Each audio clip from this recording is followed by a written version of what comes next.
الرحمن الرحيم الحمد لله رب العالمين والعاقبة للمتقين والصلاة والسلام على سيد الأنبياء والمرسلين سيدنا ومولانا محمد وآله وأصحابه أجمعين.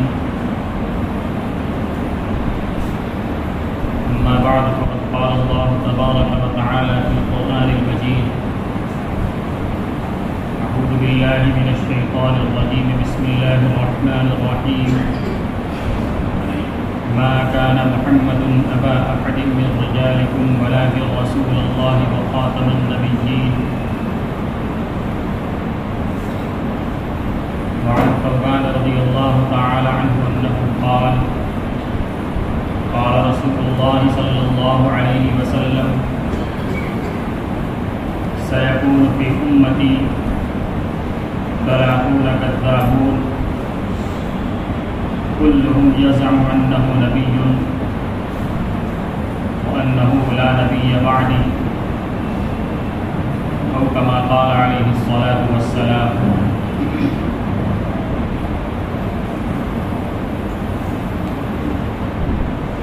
محترم بھائیو، دوستو، بزرگوں،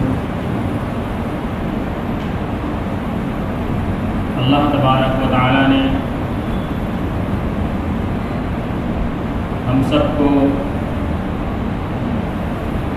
جو دین عطا فرمایا ہے اس کے اندر کچھ وہ چیزیں ہیں جو بنیاد کی حیثیت رکھتی ہیں. اگر بنیاد درست ہوگی تو پھر اس بنیاد پر تعمیر ہونے والی عمارت، اس کا وجود باقی رہے گا، وہ اپنی جگہ پر قائم رہے گی. اس عمارت کو قائم کرنے والے اس سے نفع اٹھائیں گے. اور اگر بنیاد کمزور ہے تو اس بنیاد پر جو دیوار اٹھائی جائے گی اور جو گھر بنایا جائے گا وہ گھر کمزور ہوگا، وہ اپنے رہنے والے کو کسی بھی وقت نقصان پہنچا سکتا ہے. مکان کو بھی نقصان پہنچے گا اور مکین کو بھی نقصان پہنچے گا. تو بنیاد یہ اصل چیز ہے. اللہ تبارک و تعالی نے جو دین عطا فرمایا اس کی بنیاد کیا ہے؟ ہم نے بچپن کے اندر تعلیم الاسلام میں 7 کلمہ پڑھا. اس میں 7واں کلمہ ہے آمنت باللہ و ملائکتہ و کتبہ و رسلہ. یعنی 7 چیزوں کے بارے میں ہم نے پڑھا، جس میں سے چوتھی چیز ہے کہ ہم ایمان لائے تمام رسولوں کے اوپر. اللہ تبارک و تعالی نے جب دنیا بنائی اور دنیا میں انسانوں کو پیدا فرمایا تو پھر ان کی ہدایت اور رہبری اور ان کو راہ راست پر چلانے کے لیے انبیاء کرام کے سلسلے کو شروع فرمایا. حضرت آدم علیہ السلام سے لے کر سب سے آخر میں ہم سب کے آقا و مولا جناب محمد رسول اللہ صلی اللہ علیہ وسلم دنیا میں تشریف لائے اور آپ کی تشریف آوری کے ساتھ نبوت کا سلسلہ بند کر دیا گیا. یعنی اللہ تبارک و تعالیٰ کے یہاں انبیاء کرام کی جو تعداد متعین تھی کہ اس دنیا کے پیدائش سے لے کر دنیا کے ختم ہونے تک جتنے نبی دنیا میں بھیجے جائیں گے، جتنی تعداد متعین تھی، اس تعداد کی آخری کڑی جناب رسول اللہ صلی اللہ علیہ وسلم کی ذات گرامی ہے. قرآن پاک کی میں نے جو آیت آپ حضرات کے سامنے پڑھی ہے اس کے اندر اسی بات کو اللہ تبارک و تعالی نے ارشاد فرمایا: ما کان رجالكم ولكن رسول الله وخاتم النبيين کہ محمد صلی اللہ علیہ وسلم تم میں سے کسی مرد کے باپ نہیں تھے، لیکن اللہ تبارک و تعالیٰ کے رسول تھے اور خاتم النبیین تھے، یعنی آپ صلی اللہ علیہ وسلم کے اوپر نبوت کے سلسلے کو ختم کر دیا گیا۔ خاتم عربی کے اندر اس لفظ کا ترجمہ آتا ہے مہر کے، یعنی نبوت کا جو سلسلہ چلا تھا اس سلسلے کو آپ صلی اللہ علیہ وسلم نے بند کر دیا، اس کے اوپر آپ نے مہر مار دی کہ اب یہ سلسلہ ختم ہو گیا، اب یہ سلسلہ پھر نہیں چلے گا۔ تو آپ صلی اللہ علیہ وسلم کو خاتم النبیین بنا کر اس دنیا کے اندر بھیجا گیا، اور یہ ختم نبوت کا عقیدہ ایمان والوں کے لیے اس کی حیثیت بنیاد کی ہے، یعنی اگر اس عقیدے کے اندر کسی طرح کی کوئی کمزوری ہے، اس عقیدے کے سلسلے میں آدمی اگر اس کا عقیدہ کمزور ہے تو فرمایا کہ پھر اس کا ایمان مکمل نہیں ہے، بلکہ ایمان مکمل نہیں، یہ کہیے کہ وہ ایمان والا ہی نہیں ہے، ایمان کے دائرے سے وہ خارج ہے۔ ایمان کے مکمل ہونے کے لیے ختم نبوت کا عقیدہ رکھنا یہ بنیادی چیز ہے۔ تو جناب رسول اللہ صلی اللہ علیہ وسلم کی ذات کے اوپر نبوت کے سلسلے کو ختم کر دیا گیا، اسی لیے آپ صلی اللہ علیہ وسلم نے اپنی تعلیمات کے اندر جو تعلیم آپ نے دنیا والوں کو دی، قرآن پاک کی جو تشریح پیش کی، احادیث کے اندر جو آپ نے ارشادات بیان فرمائے، اس کے اندر آپ صلی اللہ علیہ وسلم نے کسی مخصوص زمانے تک کی بات نہیں کی، بلکہ آپ نے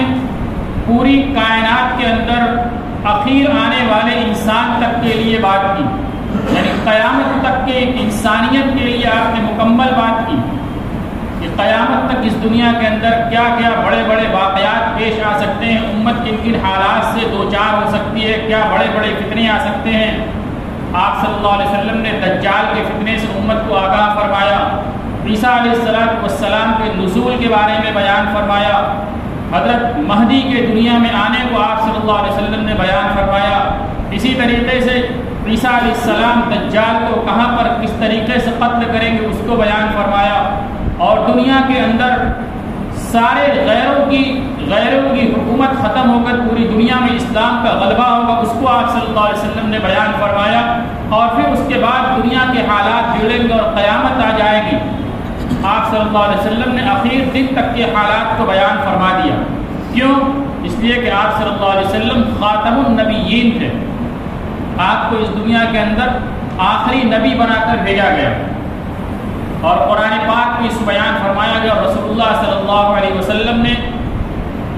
بہت ساری احادیث کے اندر اس عقیدے کو بیان فرمایا کہ میں آخری نبی ہوں۔ حضرت ابو ہریرہ رضی اللہ تعالیٰ عنہ کی ایک حدیث ہے، اس کے اندر آپ صلی اللہ علیہ وسلم نے ارشاد فرمایا کہ میری اور پچھلے انبیاء کرام کی مثال ایسی ہے کہ جیسے ایک شخص نے ایک گھر بنایا اور بہترین گھر بنایا، خوبصورت گھر بنایا، اس کو خوب سجایا، لیکن اس کے ایک کونے کی ایک اینٹ کو چھوڑ دیا، اور اتنا خوبصورت گھر بنایا کہ لوگ اس کی خوبصورتی کو دیکھنے کے لیے اس گھر کے چاروں طرف چکر مارنے لگے، یعنی اس گھر کے اندر اور باہر اس کی خوبصورتی کی بنیاد پر دیکھنے لگے۔ تو آپ صلی اللہ علیہ وسلم سے کہا گیا کہ اس ایک اینٹ کو کیوں چھوڑ دیا گیا؟ وہ ایک اینٹ بھی لگا دی جاتی تاکہ اس کے اندر جو کمی تھی وہ بھی کمی مکمل ہو جاتی، وہ بہترین گھر بن جاتا۔ تو آپ صلی اللہ علیہ وسلم نے ارشاد فرمایا کہ وہ آخری اینٹ میں ہوں، وہ آخری اینٹ میں ہوں، اور میں خاتم النبیین ہوں، میرے بعد کوئی نبی نہیں دنیا کے اندر آئے گا۔ اسی طریقے سے اور بھی احادیث کے اندر حضرت ایک موقع کے اوپر ایک حدیث کے اندر رسول اللہ صلی اللہ علیہ وسلم جب تبوک کا سفر فرمایا تو اس موقع کے اوپر مدینہ منورہ کے اندر آپ صلی اللہ علیہ وسلم نے حضرت علی رضی اللہ تعالیٰ عنہ سے ارشاد فرمایا کہ تم مدینہ منورہ کے اندر رہو، اور یہاں پر جو لوگ رہ گئے یعنی بچے عورتیں وغیرہ رہ گئے تم ان کی نگرانی کرو۔ اب صحابہ کرام کا جذبہ غزوے کے اندر شرکت کرنے کا، انہوں نے فوراً ارشاد فرمایا کہ اللہ کے نبی صلی اللہ علیہ وسلم کہ آپ کو جو عورتوں اور بچوں کے اوپر نگراں کر رہے ہیں، یعنی میری کی خواہش تھی کہ غزوے کے اندر شرکت کرے، تو انہوں نے یہ اعتراض کیا کہ آپ مجھے یہاں پر مقرر کر رہے ہیں۔ تو آپ صلی اللہ علیہ وسلم نے ارشاد فرمایا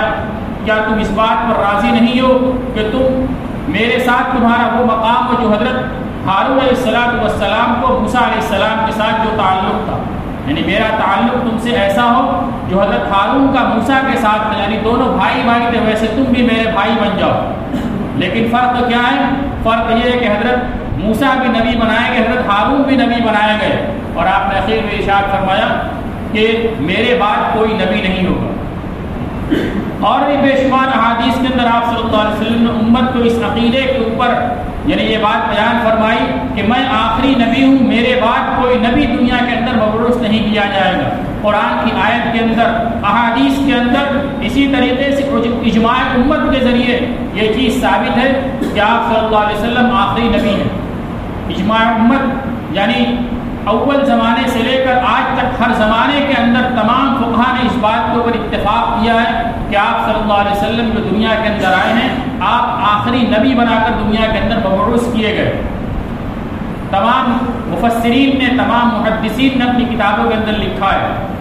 امام غزالی رحمۃ اللہ علیہ نے اپنی کتاب کے اندر لکھا اس آیت کی تفسیر میں وَمَا كَانَ مُحَمَّدٌ أَبَا أَحَدٍ مِّن رِّجَالِكُمْ وَلَٰكِن رَّسُولَ اللَّهِ وَخَاتَمَ النَّبِيِّينَ۔ اس آیت کی تفسیر میں انہوں نے ارشاد فرمایا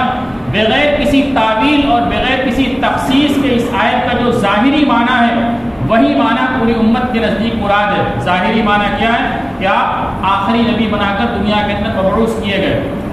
اسی طریقے سے حافظ ابن حجر مکی رحمۃ اللہ علیہ نے اپنی کتاب کے اندر اسی عقیدے کو بیان فرمایا کہ آپ صلی اللہ علیہ وسلم آخری نبی ہے بغیر کسی تعویل کے، یعنی کسی قیل قال کی کوئی گنجائش نہیں ہے۔ امت کا اس کے اوپر اجماع ہے کہ آپ آخری نبی ہیں۔ اسی طریقے سے ملا علی قاری رحمۃ اللہ علیہ نے اپنی کتاب کے اندر یہ بات لکھی کہ آپ صلی اللہ علیہ وسلم آخری نبی، اور یہ اجماعی عقیدہ ہے۔ اور بعض فقہا نے اس کے اندر، بعض مفسرین اور محدثین نے اس پر مزید اضافہ فرمایا ہے کہ یہ ایک بنیادی عقیدہ ہے کہ آپ صلی اللہ علیہ وسلم خاتم النبیین ہیں۔ اگر کوئی آدمی اس عقیدے کے اندر تذبذب کرتا ہے، شک کرتا ہے، یا کسی دوسرے کو نبی مانتا ہے یا خود نبوت کا ایک دعویٰ کرتا ہے، تو فرمایا کہ اگر وہ اس دعوے کے اوپر، اس عقیدے کے اوپر اصرار کرے گا، اس سے توبہ نہیں کرے گا، تو فرمایا کہ اس کو قتل کر دیا جائے گا، اس کی سزا قتل ہوگی۔ تو میرے بھائیو، دوستو، بزرگوں، یہ ایک بنیادی عقیدہ ہے، لیکن شروع زمانے سے لے کر آج تک ہر زمانے میں مدعیان نبوت پیدا ہوتے رہے ہیں۔ اس لیے ہمیں اس کو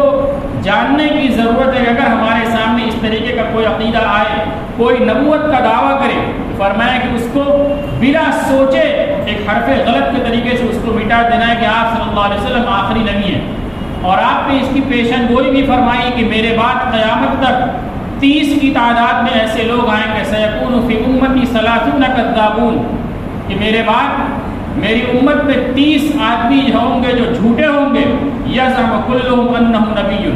ان میں سے ہر ایک یہ دعویٰ کرے گا کہ وہ نبی ہے۔ یعنی آپ صلی اللہ علیہ وسلم کے زمانے سے لے کر قیامت تک 30 افراد ایسے آئیں گے جو نبوت کا دعویٰ کریں گے، لیکن ہر آدمی ان میں سے جھوٹا ہوگا۔ یہ آپ نے تعلیم دی کہ جب تمہارے سامنے اس طریقے کوئی دعویٰ ہے تو فوراً اس کی تکذیب کر دو کہ تم اپنے دعوے کے اندر جھوٹے ہو۔ اور آپ نے آگے پھر ارشاد فرمایا وَأَنَّهُ لَا نَبِيَّ بَعْدِي، کہ میرے بعد کوئی نبی نہیں ہوگا۔ یہ دعوی نبوت آپ صلی اللہ علیہ وسلم کے زمانے ہی سے شروع ہوا۔ آپ صلی اللہ علیہ وسلم کے زمانے میں سب سے پہلے مسیلمہ کذاب نے نبوت کا دعویٰ کیا۔ مسیلمہ کذاب یہ آپ کے زمانے میں موجود تھا، بلکہ آپ سے اس نے ملاقات بھی کی تھی۔ یہ ایک وفد کے ساتھ آپ صلی اللہ علیہ وسلم کی خدمت میں آیا، اور پورے وفد کے افراد نے اسلام قبول کر لیا۔ اور ایک روایت کے اندر یہ بھی آتا ہے کہ اس نے بھی اسلام قبول کر لیا۔ اس کے بارے میں 2 طرح کی روایت ہے۔ ایک روایت کے اندر کہ اس نے اسلام قبول نہیں کیا، دوسری روایت میں کہ پورے وفد کے ساتھ اس نے بھی اسلام قبول کر لیا، لیکن جب اپنے علاقے کے اندر واپس گیا، وہاں جانے کے بعد اسلام سے پھر گیا اور مرتد ہو گیا، اور پھر اس کے بعد اس نے نبوت کا دعویٰ کیا، اور آپ صلی اللہ علیہ وسلم کے پاس اس نے خط لکھا کہ آدھی زمین میری ہے اور آدھی زمین قریش کی ہے۔ تو آپ صلی اللہ علیہ وسلم نے اس کے جواب میں ارشاد فرمایا کہ پوری زمین اللہ تبارک و تعالیٰ کی ہے، پوری زمین اللہ تبارک و تعالیٰ کی ہے۔ اللہ تبارک و تعالیٰ جس کو چاہتے ہیں اس زمین کا وارث بناتے ہیں، سب سے پہلے مسیلمہ کذاب نے دعویٰ کیا اور پھر اس کو اسی کے اندر یعنی قتل کر دیا گیا۔ پھر اس کے بعد اسود عنسی نے اسی زمانے کے اندر دعویٰ کہ حضرت ابوبکر صدیق رضی اللہ تعالیٰ عنہ کے زمانے خلافت کے اندر، اور وہ ایک انتہائی چرب زبان کاہن تھا۔ کاہن کس کو کہتے ہیں؟ یعنی جو ہاتھ کی یہ نشان وغیرہ دیکھ کر بتاتا ہے کہ تمہارے ساتھ مستقبل میں آگے زمانے کے اندر یہ ہونے والا ہے، تم بہت مالدار بنو گے، تمہارے اتنے بچے ہوں گے، تمہارا ایسا گھر ہوگا، جو آگے کی بات بتاتے ہیں، کہانت کرتے ہیں۔ آج کے زمانے کے اندر وہ کاہن تھا اور انتہائی چرب زبان، یعنی زبان کا بہت تیز تھا، اپنی زبان کے ذریعے لوگوں کو پھنسانے والا تھا۔ اس نے نبوت کا دعویٰ کیا، اس کا بھی وہی حشر ہوا حضرت ابوبکر صدیق رضی اللہ تعالیٰ عنہ کے زمانے میں۔ حضرت ابوبکر صدیق نے حضرت خالد ابن ولید کو ایک لشکر دے کر روانہ فرمایا، انہوں نے اس کا قلعہ کما کر اس کو ختم کیا۔ اسی زمانے میں اسود عنسی کے زمانے میں ایک عورت سجع بنت حارث نے نبوت کا دعویٰ کیا، تو اس نے یہ کہا کہ جو ہے تو رسول اللہ صلی اللہ علیہ وسلم نے صرف مردوں کے بارے میں ارشاد فرمایا کہ میرے بعد کوئی نبی نہیں ہوگا، عورت کے بارے میں آپ نے نہیں کہا کہ عورت نبی نہیں ہو سکتی، تو اس نے نبوت کا دعویٰ کر دیا۔ اسود عنسی کو پتہ چلا کہ ایک عورت بھی نبی بن کر پیدا ہوئی ہے، تو اس نے اپنی چرب زبانی کی بنیاد پر اس کے پاس بہت سارے تحفے تحائف بھیجے اور اس سے نکاح کر لیا، اس کا بھی وہیں پر قلعہ کما ہوا، اور یہ سلسلہ ایک زمانے دراز سے یعنی اول زمانے سے چلتا رہا اور آج تک چل رہا ہے۔ اور ہندوستان کے اندر بھی یہ سلسلہ ہوا۔ ہندوستان میں آپ کے پنجاب کے علاقے گرداسپور میں ایک ضلع ہے، گرداسپور ضلع کے اندر ایک علاقہ ہے قادیان، وہاں سے بھی ایک شخص اٹھا 18ویں اور 19ویں صدی کے درمیان میں، جس کو آپ حضرات مرزا غلام احمد قادیانی کے نام سے جانتے ہیں۔ وہ ایک انتہائی چرب زبان آدمی تھا۔ اس نے کم عمری کے اندر یعنی تقریباً 22-24 سال کی عمر میں انگریزوں کی ماتحتی اختیار کی اور انگریزوں کے ڈپٹی کمشنر کے دفتر کے اندر اس نے نوکری کی، 15 روپیہ ماہانہ۔ انگریزوں نے اس کو دیکھا اور سمجھا کہ یہ ہمارے کام کا آدمی ہے۔ کچھ دن نوکری کرنے کے بعد اس کو نوکری سے سلوکدوش کر دیا اور پھر اس کو اپنے کام کے اوپر لگایا۔ اس کام کے اوپر یعنی اسی نبوت والے کو آگے نبوت کا کام ہے، نبوت کا دعویٰ کرانا تھا، تو اس نے اسی لائن کے اوپر ان کو لگایا کہ یہ پیر متقی بنے اور جو ہے تو لوگوں کے ساتھ لوگوں کے درمیان خوب کردار اور گفتار خوب اچھا بن کر پیش آئے۔ اس طریقے سے وہ لوگوں کے درمیان پیش آیا اور بعد میں اس نے دعویٰ شروع کیا کہ میں نبی ہوں اور میں رسول ہوں اور میں احمد ہوں اور میں محمد ہوں۔ مختلف دعوے اس نے کی، تقریباً 39 دعوے اس کی کتاب کے اندر لکھے ہوئے ہیں، جن میں سے چند یہ کہ اس نے دعویٰ کیا کہ میں احمد ہوں، میں محمد ہوں، میں رسول ہوں، میں نبی ہوں، بلکہ اس نے اس سے آگے بھی دعویٰ کیا کہ میں کرشن ہوں، میں اوتار ہوں، اور آگے جا کر اس کی انتہا کیا ہوئی کہ اس نے خدائی کا بھی دعویٰ کر دیا۔ یہ انگریز کا ایک پٹھو تھا ہندوستان کے اندر انگریزوں نے اس کو کھڑا کیا تاکہ ان کی جو پالیسی کی لڑاؤ اور حکومت کرو، مسلمانوں کی شیرازہ بندی کو منتشر کرنے کے لیے اس نے ہندوستان کے اندر پیدا کیا اور اس نے دعویٰ کیا۔ اس کا یہ دعویٰ چلتا رہا اور اس کے پیروکار دنیا کے اندر آج بھی موجود ہیں۔ ابھی کچھ دن پہلے بہار کے دربھنگہ کے اندر شکیل بن حریف نے اسی طریقے کا دعویٰ کیا، نبوت کا دعویٰ کیا۔ میرے بھائیوں دوستوں بزرگوں، کہنے کا مقصد یہ کہ آج ہم جس زمانے سے گزر رہے ہیں، اس زمانے کے اندر ہمیں اپنے عقائد کے سلسلے میں انتہائی محتاط ہونے کی ضرورت ہے۔ کل تک صرف مسلمانوں کو نشانہ بنایا جا رہا تھا، لیکن آج ان کے ایمان اور اسلام کو ٹارگٹ کیا جا رہا ہے کہ ایسی چیز دنیا کے اندر پھیلاؤ کہ مسلمان اپنے ایمان سے ہاتھ دھو بیٹھے۔ یہ صرف نبوت کے سلسلے میں نہیں، ختم نبوت کو پامال کیا جا رہا ہے، جھوٹے مدعیان نبوت پیش کیے جا رہے ہیں، بلکہ ایمان کے دوسرے شعبوں کے اوپر بھی ڈاکے ڈالنے کی کوشش کی جا رہی ہے۔ اس لیے ہمیں اپنے ایمان کے بارے میں انتہائی فکرمند ہونے کی ضرورت ہے، اس کو جانچنے کی ضرورت ہے، اور ایمان کی جو بنیادیں ہیں ان کو جان کر ان کو اپنے سینے سے لگانے کی ضرورت ہے۔ اللہ تبارک و تعالیٰ ہم سب کو کہنے سننے سے عمل کی توفیق عطا فرمائے۔